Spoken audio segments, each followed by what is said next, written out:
A mother on the floor, a son on the phone, a single knife, and a story that almost no one can believe at first listen. 1 year earlier, the same teenager shot and killed his father in a different state and walked away without charges. Now the question that divides a courtroom is simple and impossible at the same time. Is Collin Griffith catastrophically unlucky, or is he a killer who kept getting away with it? This is the case of Catherine and Collin Griffith, a story of fear, family, and a knife on the kitchen floor. It begins far from Florida. In 2023, an altercation between Collin and his father ends with a gunshot. Collin says his father came at him with a knife. He fires and kills him. Investigators in Oklahoma determine they cannot disprove self-defense. The case is not pursued to conviction. No prison time.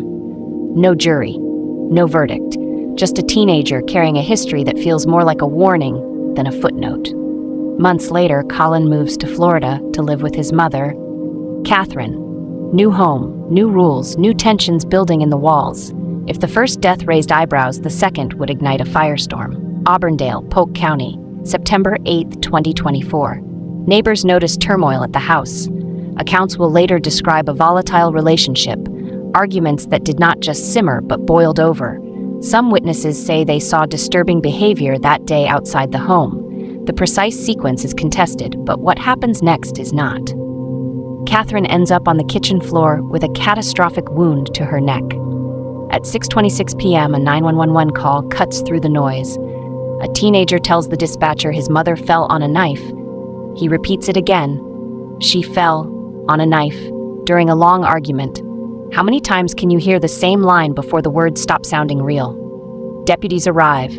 There is blood. There is a knife. There is a son who is strikingly calm for the chaos around him. The official language will later say his account does not match the injuries. The wound is deep. The angles and the force are questioned. The medical examiner's reading clashes with the accident claim. Catherine is pronounced dead. Investigators take Collin in. The story does not change. He says his mother lunged at him with a knife, tripped, and fell on it while he was holding it during a prolonged fight. Detectives and prosecutors label the explanation implausible. One will call it preposterous in open court. The word hangs in the air like a verdict before the verdict. But if the accident story is so unlikely, why did a jury later decide it could not convict him? 3 days after the killing, the Polk County Sheriff announces the arrest of a 17-year-old on first-degree murder and kidnapping. Investigators say physical evidence contradicts an accidental fall. They point to witness statements about what happened in the hours before Catherine's death. The public narrative hardens. The son is the killer. The mother is the victim. The case appears open and shut, on paper. But courtrooms are not built on paper. They are built on proof. February 2025, Bartow, Florida. A jury hears two stories that cannot both be true. The state's story is direct. This is not an accident. It is homicide. Prosecutors tell jurors that Collin's claim requires a series of improbabilities, a lunge, a stumble, a fall that happens to drive a blade into the precise spot that ends a life. They argue the physical evidence and expert findings do not line up with a self-inflicted or accidental wound. They say Catherine did not fall on a knife. They say Collin used it.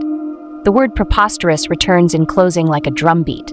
The defense story is messy, painful, and human. It paints a house where conflict is normal and fear is routine. It suggests Catherine could be volatile, unpredictable, even violent. It invokes the long fight Collin described, the heat of it, the momentum and panic of a lunge no one sees except the people in the room.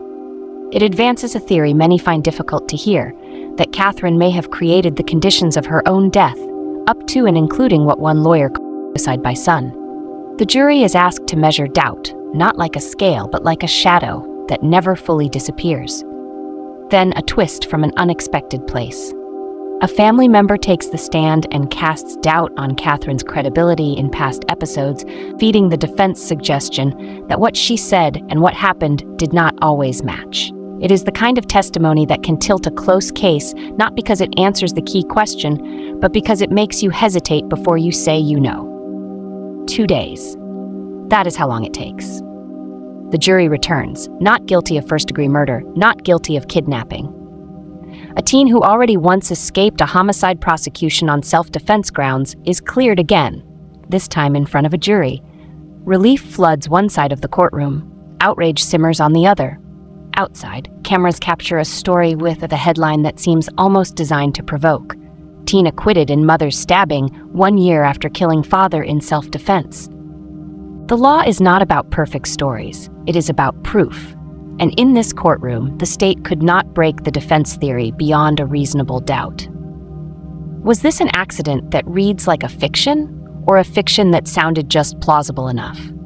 Did the trauma of the first death warp everything that came after? Would Catherine still be alive if someone had intervened earlier, long before knives and 911 calls, when two people living under the same roof were learning how to live with anger and fear? The neighbors' accounts of turmoil linger. The forensic contradictions linger. The words on the 911 tape linger. There are pieces of this story that will never fit together perfectly. And there is a grave in Florida and another in Oklahoma that will always sit in the background like punctuation at the end of a sentence you do not want to finish. Some cases end with certainty.